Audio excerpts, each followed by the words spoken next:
पण दारू पिणारे ऐकत नाही. ते काय म्हणतात, दारू हेच जीवन असेल तर मेले नको. दारू हेच जीवन असेल तर मेलेलं बरं. पण मरायची भीती वाटते म्हणून प्यायलेलं बरं.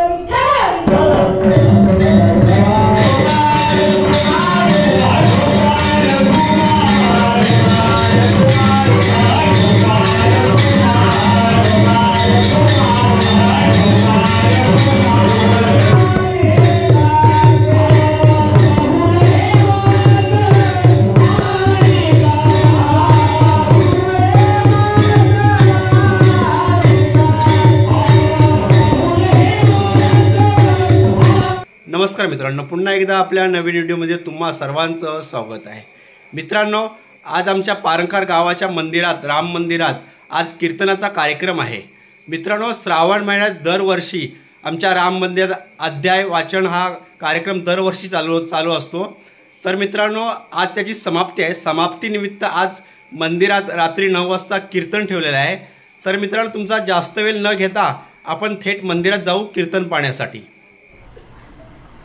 भगवान श्रीकृष्ण परमात्म्याचा जन्म कधी झाला? कधी झाला?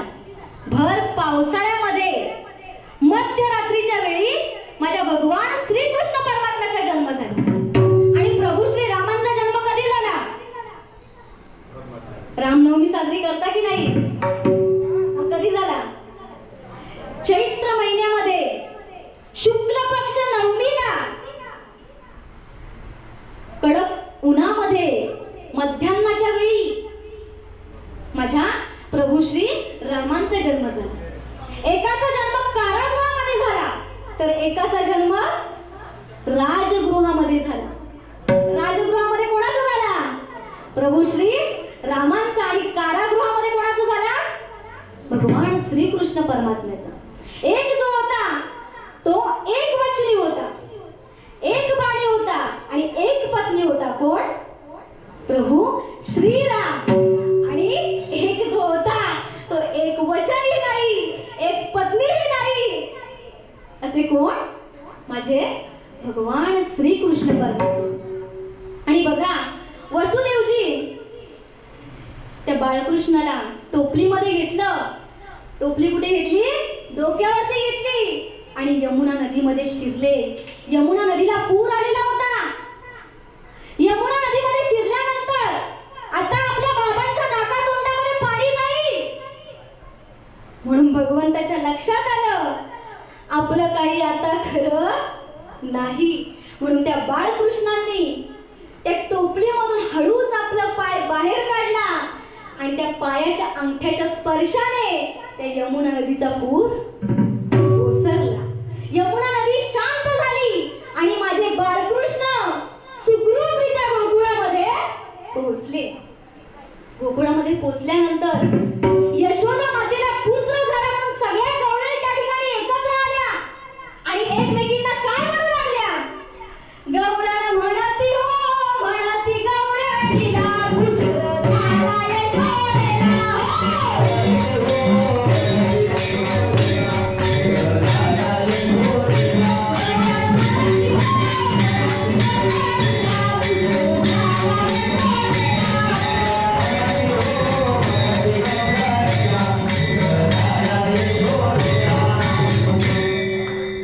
सगळ्या गवळणी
तेव्हा चालू केली थंड्याची बाटली. माध्यमिक शिक्षण चालू केलं तेव्हा चालू केली थंड्याची बाटली. उच्च शिक्षण चालू केलं तेव्हा चालू केली बियरची बाटली. तेव्हा चालू केली बियरची बाटली. तिने काही तहान नाही भागली. मग चालू केली देशी बाटली. मग चालू केली देशी बाटली. ती काही बरी नाही वाटली. मग चालू केली इंग्लिश बाटली. मग चालू केली इंग्लिश बाटली. ती बरी वाटली पण तिने खिशाची तिजोरी आटली. मग चालू केली गावठी बाटली. मग चालू केली गावठी बाटली. ती कितीतरी वाटीने बरी वाटली पण ओव्हरलोड होऊन पोटातील आपली वाटली. मग कुठे नेलं? दवाखान्यात नेलं आणि डॉक्टरने लावली सगळ्यांची बाटली. तिने पण काय भागेना प्राणज्योत मावळली आणि बॉडी घरी आणली आणि अंघोळ घातली कशाने? गुलाब पाणी आणि अत्तरची बाटली. त्यानंतर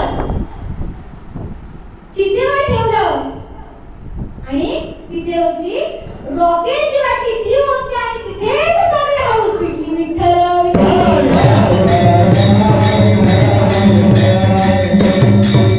दारूमुळे अशी अवस्था होती. दारू गांजा मत पिओ यारो अक्कल गुम हो जाती. दारू गांजा मत पिओ यारो अक्कल गुम हो जाती है और फिर पैसा खर्च करके मुंह में मिट्टी पड़ जाती है. पण दारू पिणारे ऐकत नाही. ते काय म्हणतात? दारू हेच जीवन असेल तर मेलेलं बरं. दारू हेच जीवन असेल तर मेलेलं बरं. पण मरायची भीती वाटते म्हणून प्यायलेलं बरं.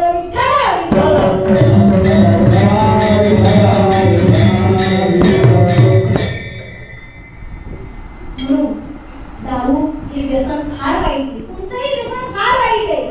व्यसनाच्या आहारी जाऊ नका. सांगण्याचे तात्पर्य काय? तर जीवनामध्ये जन्माला येऊ प्रथम गुरु करा. कारण गुरुमुळे नामाची प्राप्ती होते. नामामुळे भक्ती करता येते आणि भक्तीमुळे देव लसा करता येतो. म्हणून त्या भगवंताला आवडेल तेच कर्म करा. आवडे देवाचे तो एका प्रकार नामाचा उच्चार. आता आपण मौलीचे चिंतन करू.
माऊली दानेश्वर महाराज, जगद्गुरु संत तुकाराम, प्रभू रामचंद्र की जय.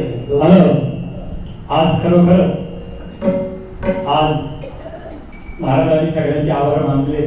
कधी आज एवढा आनंद झाला आहे, खरोखर एवढा आनंद झाला आहे. तर मित्रांनो, तुम्हाला कीर्तनाचा कार्यक्रम कसा वाटला तो कमेंट करा आणि कृपया माझ्या यूट्यूब चॅनलला लाईक करा, शेअर करा, सबस्क्राईब करा. आपण लवकरच भेटू पुढच्या व्हिडिओमध्ये.